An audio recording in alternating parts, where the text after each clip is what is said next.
This is Virginia Peterson, and we're now going into our fourth discussion in a series of 10 with Dr. Ashley Montagu, the well-known anthropologist, on the nature of human nature. Dr. Montagu, you said in the last discussion that aggression was always a sign of frustrated love, not of hostility, but of a desire to get love, a thwarted desire. Is love, then, the one fundamental instinct with which we are born? Well, it's not so much an instinct as a generalized tendency, which is the expression of all the basic needs with which we are born. The human organism is born with a highly organized system of basic needs, so-called because they must be satisfied if the organism is to survive. The need for oxygen, if it's cut off for more than 3 minutes in a baby is very likely to die. And you must have liquid, you must have food, you must have activity, you must have rest, you must have sleep, you must have bowel and bladder elimination, and you must avoid noxious, painful, and dangerous stimuli. These are the basic needs. Now, we can satisfy a baby's, an infant's, a child's needs absolutely to the optimum degree. Give it all the food, all the liquid, all the rest it needs. But this, we have learned, is not enough. There is a need which stands at the center of all and each of these needs, which must be satisfied as these other needs are being satisfied. And this is the need for love. Love is like the central sun around which these needs revolve, just as the planets do in our solar system. And if you satisfy needs in this loving manner, then you are adequately satisfying the needs of the child. But if you satisfy needs only physically, without an adequate accompaniment of love, the child immediately begins to show the effects of this deprivation of love. Now, what is this love? Well, definitions are not properly meaningful, really, at the beginning of an inquiry, but only at the end. And I'm not proposing to give a definition, but a description of the elements which enter into love as they have been discovered by the various workers in this field.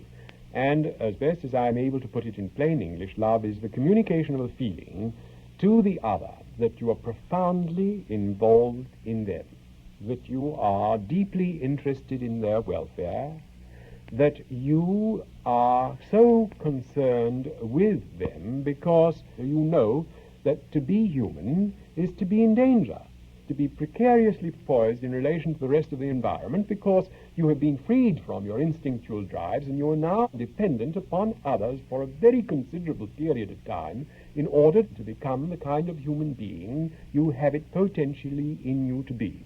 Therefore, you who are communicating this feeling to the other will never commit that supreme of all the treasons against him, which human beings so often commit against others, namely, to let him down when he most stands in need of you, but that you will always be standing by, ministering to his need for the realization of his birthright, which is the development of his potentialities, not for being a great philosopher, a great scientist, or a great anything other than a human being who can warmly relate himself creatively and harmonically to others. Is it quantity of love or quality of love, Dr. Montagu? This, if I may say so, is a question which belongs in Cardinal Newman's meaningless questions category, because there is only one kind of love, and of that you cannot give too much, and it has only one kind of quality, and that is the genuine quality. Who is to decide what love is genuine? For we often see what we call too much love. Overprotective love, for instance. Yes, exactly. Well, that's not love. That's the counterfeit, the spurious kind. This is the kind of love which in an unloving world, unloving parents can give to their children. After all, the famous authority on the subject, a psychiatrist, is sitting at his desk preparing a lecture to his learned society on the subject of love. And Junior appears at his side and he says, "Now, Junior, here's a quarter. Run away and buy yourself an ice cream-coated toffee apple, and Father must be left to his work of teaching other people how to love their children, and his mother may be a social worker or a person who is interested also in teaching other parents how to love their children, and this poor Junior in his highly specialized home is getting a refrigerated kind of love. He isn't being loved at all. Well, is Junior supposed to be the king of the realm, and father and mother no longer supposed to carry on the usual routine of living, but satisfy only Junior's needs? Supposing Junior's needs become like an octopus and envelop the entire family. But Junior's needs will only become octopedal if he is neglected. And the more he is neglected, the more octopedal he may become. The fact is that, of course, the well-disciplined child needs a certain amount of frustration and being told that he can't interrupt and he can't have what he wants and he can't do what he wants to do. And this is an indispensable part of the process of growing up, the process of learning to postpone immediate satisfactions in terms of long-term goals, in terms of long-term satisfaction. Well, is Junior always to think in terms of whether he will get his satisfaction now or whether it would be advisable to postpone it for a still greater satisfaction later on, or is Junior sometimes supposed to think of the satisfaction of the rest of the family? Junior is supposed to be educated in such a manner that he learns that his parents' nay is just as good as their yea, and that it is intended for his welfare, which he will inevitably learn. But certainly a part of the process of growing up consists in relating oneself in such a manner increasingly to others that one increasingly thinks less of one's own needs and more of the needs of others, to lose yourself and to find yourself. Yes, but there are invariably in any community, no matter how small, conflicts of needs, are there not? Well, of course there are conflicts, and we all have to learn that in some cases the unjust will have to conquer, and that we will get rained upon because we have lent our umbrella to the unjust, and that we also must adapt ourselves to this particular situation and know that there is a certain amount of frustration, of disappointment, of injustice that is going to be our lot, as well as suffering. The tragic element is an indispensable part of the process of living. But genuine love, you still maintain, is all the same kind of love. In other words, if a person loves genuinely, it must be right, it can't be wrong? It can't be wrong. If a person loves genuinely, how can you be wrong when you are communicating the kind of feeling that I've described toward another? You can't possibly be wrong. Is discipline, then, one form of love? It most certainly is, and owing to the confusions which most people suffer from in this understanding of the meaning of love, they do not understand that firmness is an indispensable part of the process of love. This can be best illustrated by a simple story, perhaps put in high relief in slightly exaggerated form. Supposing your child came to you and said, I want to go to the top of the roof of our house and begin waving my arms up and down at a rapid rate and then jump off, and I think I will fly. What do? Do you say to that child, in the interests of his scientific curiosity, that he may proceed to do so? If you did that, of course, you would be very rightly suspect of not loving that child, or even being actively hostile to him. But if, on the other hand, you tied him, if necessary, to the foot of an iron bedstead with a long, thick rope, you would properly be said to be behaving in a loving manner toward him. But are there not more subtle problems connected with parental love? You don't have a child who wants to fly all the time. A child wants to do something which you believe with 100% of your love is the wrong thing for that child. For instance, the family of farmers who find themselves the parents of a child who would like nothing so much as to be a poet, and the struggle between the farmer and the poet. At what point, then, does the parents' love and desire to keep the child and help the child to become what he is have to stop, and the parent has to give up the whole thing and let the child go? What do you do? Are you always wrong if you think it's wrong? This brings again into high relief the difficulties with which human beings are confronted, and that answers to such questions, of course, cannot be given in terms of a simple yes or no, or black or white, or the parents or the poetic potentialities of this boy Bruno's family. From the point of view of the parents, who don't even know what poetry is, or that it's something to do with strange and eccentric and bohemian-looking creatures, they are perfectly right in their own light to do what they can to dissuade this child from pursuing what he thinks is his calling. On the other hand, from his point of view, he is perfectly right in standing up against his parents and saying, I want to fly on my own power, and I don't want my destiny to be determined by others. I want to determine my own destiny, and I'm perfectly prepared to pay the price and take the consequences. And while I'm sensible of the good intentions that you have and the profound interest you have in my welfare, I know that I may be wrong and that you may be right, but I also know that you may be wrong and that I may be right, and that perhaps we are both a little wrong and a little right, but let me at least have the privilege of determining my own fate. I am grateful to you for all that you have done for me thus far, and having brought me to the point where I can stand upon my own feet. But the function of life is just that parents shall prepare children for standing on their own feet and independence of judgment. So, in fact, parents are to prepare their children to be individuals rather than to be members of the group. On the other hand, the word individual is only of meaning to a census taker. Individuals do not exist except as arithmetic units. An individual is always a part of a group. John Donne has put this very beautifully in his famous sermon which he preached at St. Paul's Cathedral in the year 1629. No man is an island entire of itself. Every man is a piece of the continent, a part of a main. If a clod be washed away by the sea, Europe is the less as well as if a promontory or a manor of thine own or thy friends were. Every man's death diminishes me, for I am involved in mankind, and therefore never send to know for whom the bell tolls. It tolls for thee. We cannot dissociate ourselves from the group of which we are a part, and therefore we are not individuals but persons. But of course the word individual is used in so many different ways. I don't mean that since there are no individuals there should be no independent persons. On the other hand, the more one grows to be a part of one's group, the more one increases in the power of being independent, because of the strength one derives, or should be deriving, from the consciousness of our membership in the group. And we are strengthened and caused to be more independent in our thoughts and being, but at the same time retaining the consciousness that our bonds have been even ever more strengthened with the group. And yet each one of us is entirely alone in the matter of the will, the determination, the freedom of choice.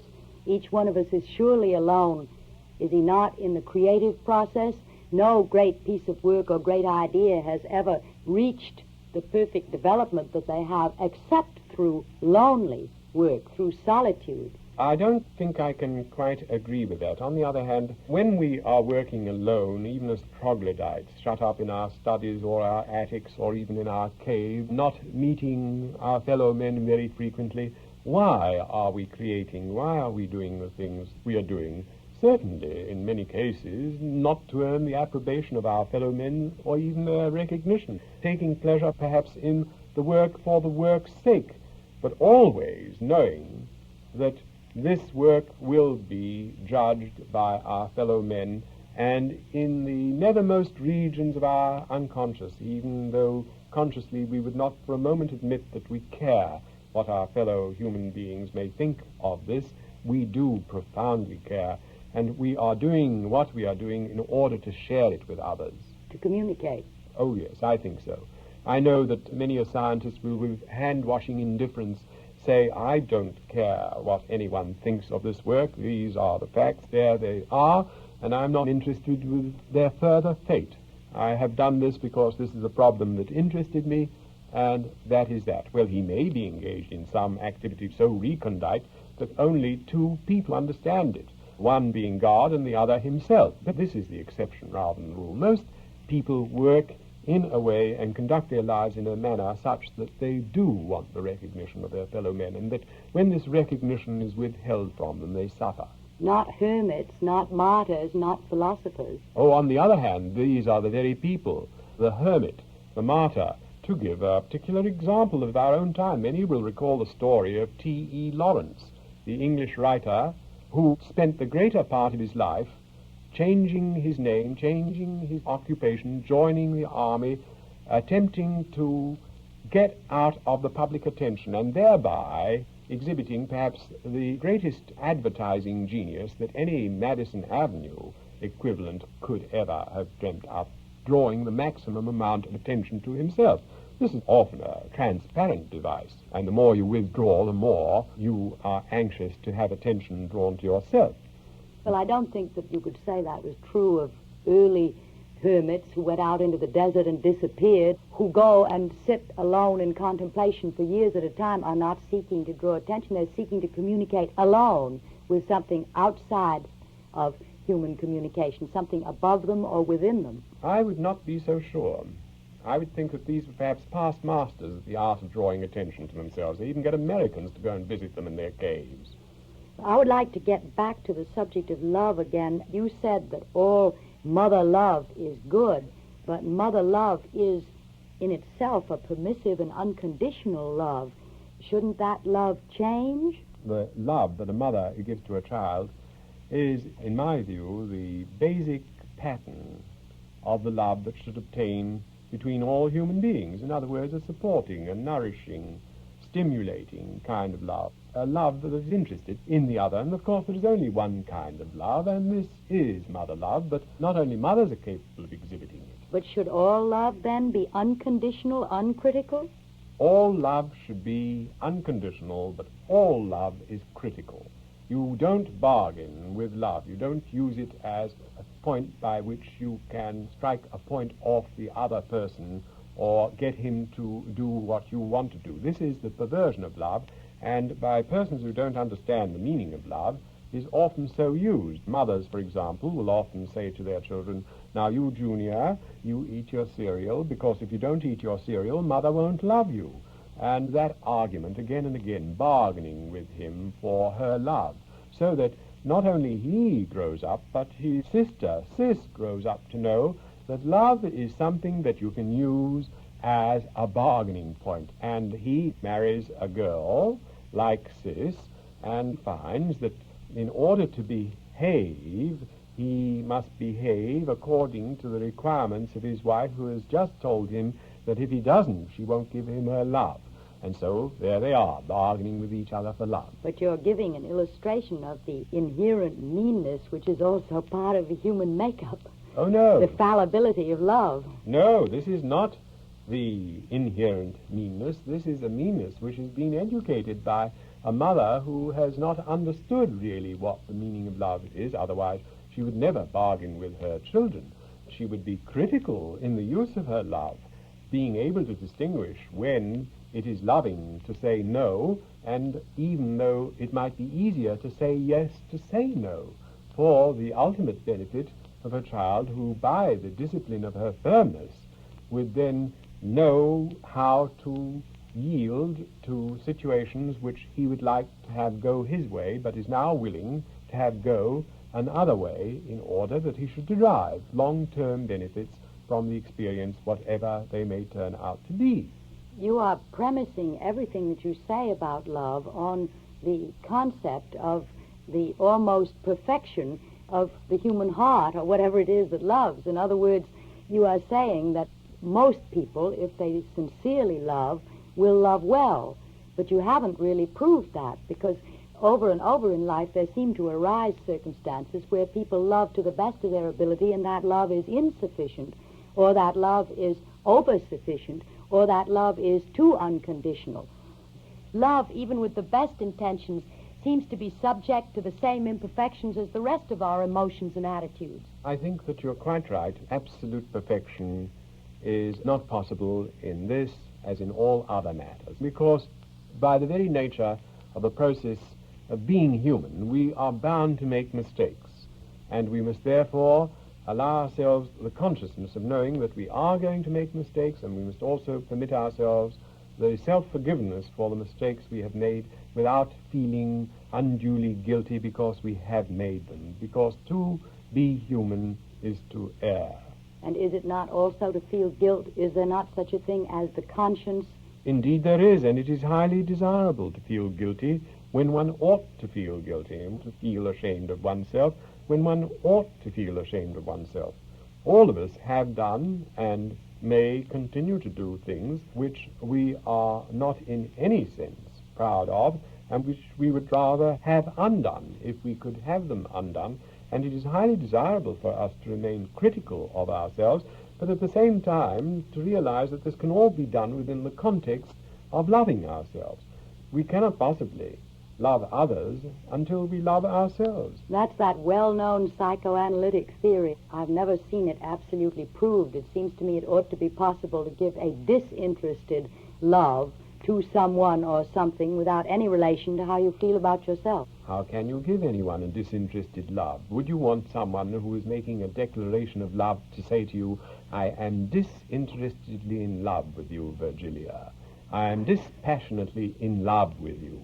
But I wasn't speaking of merely the personal equation, but love of nation, love of a minority that's suffering injustice, love of a cause, love of an idea, love of God. These are disinterested. They are not demanding satisfaction. They are giving without asking to receive. Yes, but that is what love is, giving without any sense of a return. You're not engaged in banking. You're not making an investment in order to make a withdrawal, though in fact, if you are a healthily loving human being, this is the best form of investment that you will ever make. But of course your love is unconditional. You are not requiring payment for it. In fact, you are willing to make sacrifices. And in genuine love there is very frequently an element of sacrifice and always a passionate involvement. But the parental love cannot be the pattern for the love of two adults for each other or for an outside object or cause. It's not the same because it's not that protective love that the parent gives. Oh, but yes, it is. The love that you give to your nation, to your fellow men, however far removed, to the person that you have fallen. And notice the word fallen. Why fallen in love? That would be worth discussing in itself. I really don't know why, unless fallen means descending from a higher to a lower plane. On the other hand, in love, I think you should be ascending from a lower to a higher plane. But we talk about falling in love. However this may be, when you do fall in love with another person, surely you are making very much the same kind of relation to them that the mother makes toward her own child. I mean, you are unconditionally, and it is well known that such love is perhaps among the most unconditional forms of love, in that it has been described as blind, that even the faults no longer appear as faults, but may even transform into virtues. But this is Petrarch's love for Laura, or Dante's love for Beatrice, or Abelard for Eloise.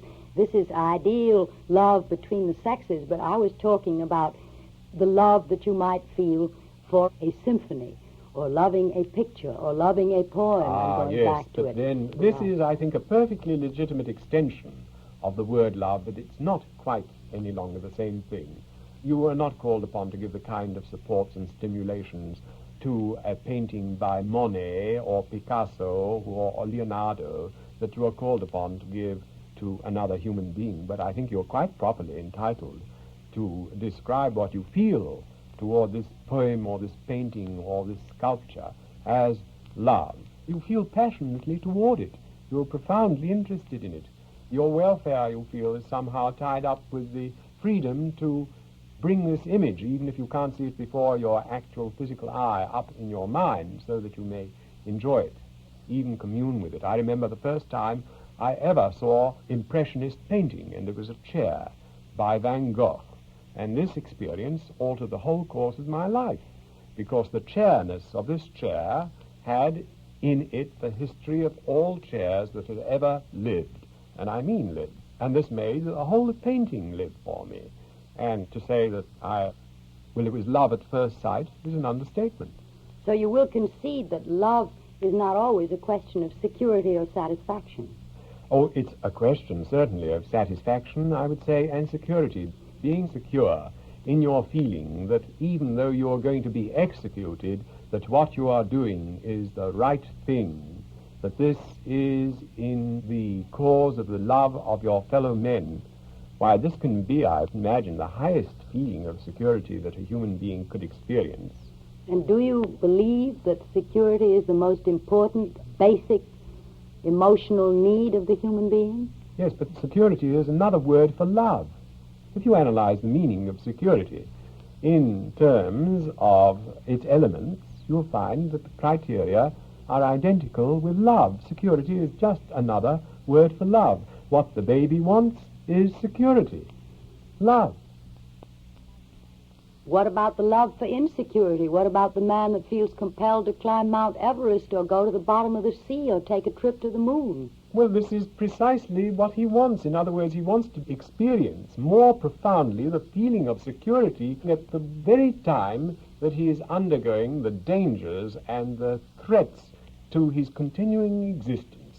And this is what gives him the great joy in the experience. I once went down, I won't say how many years ago, on a challenge of a man who said to me, if I go down this cliff on a motorcycle without the brakes in the motorcycle, will you follow? And I said, yes, I would. And I did. And the experience that I had on that motorcycle, knowing that if the back or the front wheel hit any projecting part of this cliff, it would very likely be lethal, was, I must say, the most pleasurable experience I've ever had in my life. But you wouldn't have called it an experience in security. Well, it heightened the effect of the consciousness of the fact that I was alive, that at this moment in time I was still secure and enjoying this security at such a level of high experience. Well, you're saying then that great exhilaration is in itself a kind of security. But the motorcycle is rather far removed, it seems to me, from the mother. Perhaps we should get back to that other form of exhilaration, sexual love. Is sexual love another facet of parental love? Oh, yes. I think that the whole thing is unitary and that one develops different aspects of this unitary quality of love. In sexual love, what is involved is an attraction to a member of the opposite sex for the primary purpose of perpetuating the species. But, of course, in the human species, this has become something very much more complex. And the last thing, I would say, that enters the mind of most human beings in the Western world at all when they fall in love is the idea that they are doing so because they want to perpetuate the species. On the other hand, it is because they are responding to the cultural requirements set for them by the particular society in which they are living, which has set up certain standards of sexual attractiveness, many of which may have absolutely nothing to do with physical or sexual attractiveness. This is when, of course, the idea begins to become perverted. Well, does the concept of in love and the concept of what enables you to fall in love vary in different parts of the world? Of course it does. Now, let's consider our own part of the world. Our boys and girls, young men and women, for example, are brought up on a pabulum of love, which consists of rich boy marries poor girl, or poor boy marries a rich girl. And this because we are living in a highly competitive democracy where we are taught that most of us being, well, what, third-generation immigrants or fourth-generation or whatnot, we are taught that we must do better than our fathers did if we are boys, and certainly Mary must do better than her mother did. Not that father hasn't done, perish the thought, as well as he has, and mother has done as well as she has, of course, but one goes on to higher things, and this is as it should be. One chooses one's mate sensibly. In other words, they have to satisfy the requirements of those other cultural arbiters of what is sexually attractive. Are you talking about American mores with regard to love? Oh, yes. Yes. Since when has it become the accepted custom in America to consider the economic condition of the person before you fall in love with them? I couldn't answer that question. I would Perhaps you say could. that was far more European than American. Yes, only in certain classes, in upper middle classes and upper classes. But in America I find this idea very widespread. In other words, that you climb, you go on from whatever point of departure your family starts you off at, and go higher than they did. You should do better than your mother, you should do better than your father. And the reason why you should go to Harvard, Yale, or Princeton is that at these universities you're more likely to make, notice the word, the contacts, not establish relations. Nobody establishes relations, of course. The contacts which will enable you to meet the right people, in quotes, generally top drawer, in quotes, and please God, you may end up behind the right desk reading the proper journal, generally emanating from Wall Street. Your use of the word right brings to my mind what I consider the typical American image of love, which is that for every girl there is a right man somewhere, just one. Exactly. And that if she doesn't find him, she must go on until she does. Yes. And that one, Right. once found and caught, will represent happiness forever thereafter. Yes, but I was getting round to that. When you add that idea, which idea was derived largely from the 12th and 13th century, Eleanor of Aquitaine's court and her daughter, Marie de Champagne's lovely courts of chivalry, where the art of courtly love was practiced, and indeed such a book was caused to be written by Marie by her chaplain, Andreas Capellanus, and was published, and there the troubadours of Europe originated, who carried what subsequently became the lyric poetry of the Western world in terms of the art of courtly love, where every fair lady had her tender, gentle, loving knight waiting for her. And of course every peasant woman married to the gorilla she was married to, and here I beg the pardon of every gorilla that may be within listening distance, because this is a slander upon the gorilla, but this is a figure of speech. Snobbishness. No, it's not intended by me, but I'm only making the comparison with the gorilla because this is the way most people talk. When they can't face any inequities in themselves, they project them upon the gorilla, who is defenseless and can't protect himself against these slanders and libels. The peasant woman, of course, not being very happily married, would think of and dream of this tender, gentle, loving knight, who, of course, her daughter would eventually meet in perhaps peasant clothes, but he's a knight in peasant's clothing. And to this day, every American girl, every girl in the Western world has been brought up in this romantic conception of love. Not in the whole Western world, I don't think, Dr. Montagu. I have found that girls are brought up to believe that they will marry the person who would be most suitable from external circumstances, and they will then learn to love that person by sacrifice, by compromise, by an attempt to understand them, and by building a home and a family together. But is not this limited to a very small class of womanhood on the continent? What you say is quite right, but as I know Seems to it... go to the peasants, too. Oh, well, of course, marriages of convenience made in all sorts of classes, particularly where there is a scarcity of men. This would be so among peasants. Well, doesn't the love that evolves through sacrifice and compromise and building together, doesn't that represent the kind of biological love you're talking about more than the phrase in love? Is there a difference between those two loves? Yes, but you see, the point that I really want to get back to is to examine and analyze something of the confusions that we have been led into as a result of all these sources of the idea of love to which most of us in the Western world have been led to subscribe. And the romantic ideal, namely that there is a right man for every girl, and that he is a tender, gentle lover, and that he will come to you bearing gifts and nosegays, and will satisfy all your dreams, and you will know that he is the right man. And the male in the Western world has, of course, been very suitably and subtly educated to minister to this illusion of the female, particularly in the wooing period, where he indeed does come bearing tender evidences of his utter and abysmal devotion to his fair lady in the form of gifts and nosegays, and this, of course, convinces his fair lady further of the justness of her estimate of him. Then they marry, and then in a very short time she discovers that far from being a tender, gentle, loving knight, if there is one thing that is wholly wanting in his make-up, it is tenderness. He doesn't know how to love, because in the Western world there is a taboo on tenderness in the male. The male must be a man.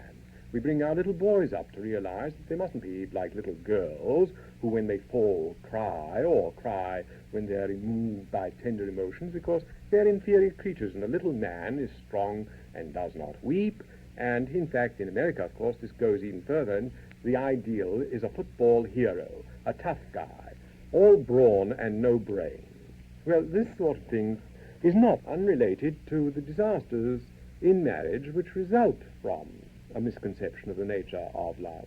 But is this instinct for being in love, this in-loveness, Is this a biological function at all, or is it simply a culturally determined phenomenon? The form in which you speak is culturally determined. The language that you speak is culturally determined. But your capacity to speak is biologically determined. And your capacity to love is biologically determined. But the form which your love will take in its expression is culturally determined, usually. So that being in love is really a racket. Hollywood has made a very profitable racket out of it because it is the manufacturer of the romantic ideal of love, you see, and serves to minister to the requirements of innumerable people who fall violently in love with great heroes like, oh, you know, the one who died and the millions of women passed by his bier, Rudolph Valentino. Why? This feminine-looking creature satisfied a want, a very real need in the hearts of innumerable women. But let us not give Hollywood full credit, because great literature from the Western world over the ages has certainly substantiated this myth, if it is a myth. Oh, yes, but the great literature that you're talking about is largely, in the case of the Western world, in the form of the products of the creators of the romantic ideal. There's nothing wrong, and I wouldn't call it a myth, there's nothing wrong with the romantic idea of love. It's a very beautiful idea, and men should be tender, gentle lovers, which they are usually not. And women have a right to expect that men should be tender, gentle lovers. But since this is not the reality, why do not we face the realities and attempt to do something about them? Because if you're going to marry a man on the basis of the fact that you think that he is what he is in fact not, there is going to be trouble. And 1 out of 3 marriages in the United States ends in divorce. And the divorce rate isn't much lower in other countries. But why is it that we love many people in different relationships in more or less the same way, but in the sexual relationship there is a suffusion of fever and excitement and blindness, if you will, a tendency to go away from reality and build a dream and then believe in it until it collapses? Is that completely a cultural thing, or is it not? Well, or is it part of the procreative instinct and put in us by nature in order to make this instinct strong enough to have the race survive? Well, I don't think that we can answer that rather complex of questions altogether satisfactorily, but we can, I think, to some extent answer these questions by saying that the sexual love which you have so eloquently described are worthy of a troubadour, if not of a troubadouress of the 12th century. You have really very beautifully described the elements that actually enter into the relationship of a mother, the loving mother to her child. In what sense, really, have you described anything that is wanting in the mother's love for a child? You said that the love is blind. A mother shows you her child. He has a nose which is pendulous like an elephant's trunk. One eye looks north, the other one looks south. His teeth have erupted prematurely. His chin resembles that of a fish. One ear is so large that it would win prizes. The other is absent. And she says, "Isn't he beautiful?" And he is beautiful. Well, of course, love is blind, and this is precisely as it should be. All love. Well, not all love, but for a mother should do whatever she can to support this dependent creature. And an interesting thing about the love of a mother for a child and love of women for others is that you, Miss Peterson, may have observed in the course of your short life that when a woman enters a room and there are 100 men in that room, she will almost invariably finally migrate to the biggest scoundrel in that room. Why? Because I really believe that there is something biological in this, that when a woman perceives a scoundrel, she realizes that here is someone signaling for help. But I thought there could not be a biological scoundrel. No, there isn't a biological scoundrel. Culturally, he has been caused to become a scoundrel. He has developed for a million reasons. His father used to beat him. His father was a drunk. He's searching for love, so he forges checks or he does whatever he shouldn't do, and he ends up by being what society misunderstandingly and unsympathetically calls a scoundrel, a person who is very much in need. But women infallibly pick up this need, and of course people who don't understand what is going on say, why is it that a woman so tender, generous, and delicate and sensitive will choose this man to marry? It's one of the everlasting mysteries to most people. Well, to generalize then, Dr. Montagu, from this particular scoundrel, you would say that sexual love, at its best, is maternal love. I would go further and say this, that the more a male resembles a mother in his love of other human beings, in other words, loves other human beings as a mother loves her child, the more completely developed I believe he is as a person. I wanted to get back for a moment, Dr. Montagu, to the subject of the human conscience, because I still have not been convinced by anything you said that we are all born with only good in us and with only a desire to cooperate. Why would we have a conscience, which is in fact a sense of guilt about evil impulses, if we did not have also evil impulses?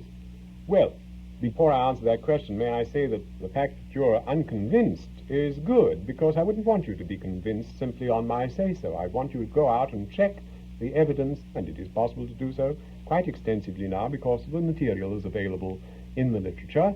Remember that the scientific method essentially consists in verification, and I don't, however, want to feel that you are like the Scotchman who in exasperation drew himself up and said to his friend MacTavish, "You are now willing to be convinced." And MacTavish said, "Macpherson, I'm perfectly willing to be convinced, but I should like to meet the man who could convince me." Now to return to conscience. Conscience, as students of human nature tease it out of the human mind, from their point of view, seems to be something not that develops as a de novo in every individual from his interior, but rather something that is implanted in him from without by the authority figures that he's exposed to, particularly his mother and father and his teachers, whoever participates in a substantial way in his socialization, that is, the turning of him into a functioning human being. And the internalization of these images of his parents take the form, as it were, of the super-ego, the policemen that police his impulses, and who stand there like stern or not so stern parents. The sterner the parents, the more characteristically firm the conscience will be, perhaps too firm. The Puritan conscience is one that has been described as having been slightly too firm, because it doesn't allow you to enjoy your joys and to consider immediately that anything that you may be enjoying must, ipso facto, on the face of it, be evil.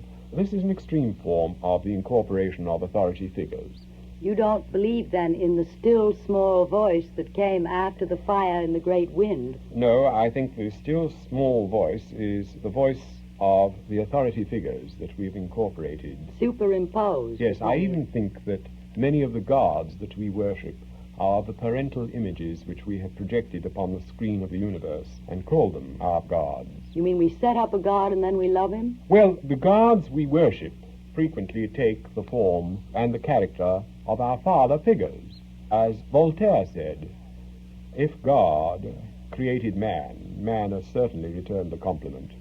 I thought Voltaire said there would have had to be a god. If there hadn't been, we would have had to invent him. Yes, he did, I think. But you think, then, that love of God is also a cultural result in the human being and not a natural search for some explanation of the world that he finds himself born into?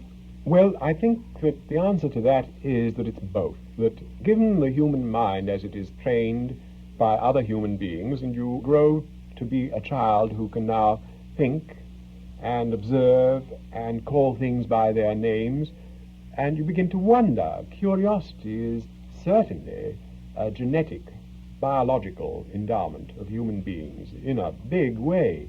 Human beings are the nosy Parkers of the universe. They're interested in everything. Of course, the curiosity of children is famous. This is exactly as they should be, because if they didn't have any curiosity, they certainly wouldn't be capable of learning. And as they learn, they come across problems which require solution, and they begin to ask questions. What's the thunder? Who made the thunder? And they are as likely as not to receive the answer that there are several spirits who get together and start fighting, and they make this noise. Or that it's an angry God, you see, who's angry for some reason, and he's going to send the rain, and it may be very, very serious because there may be floods, and we'd better go up into the hills and pray that the rain will stop.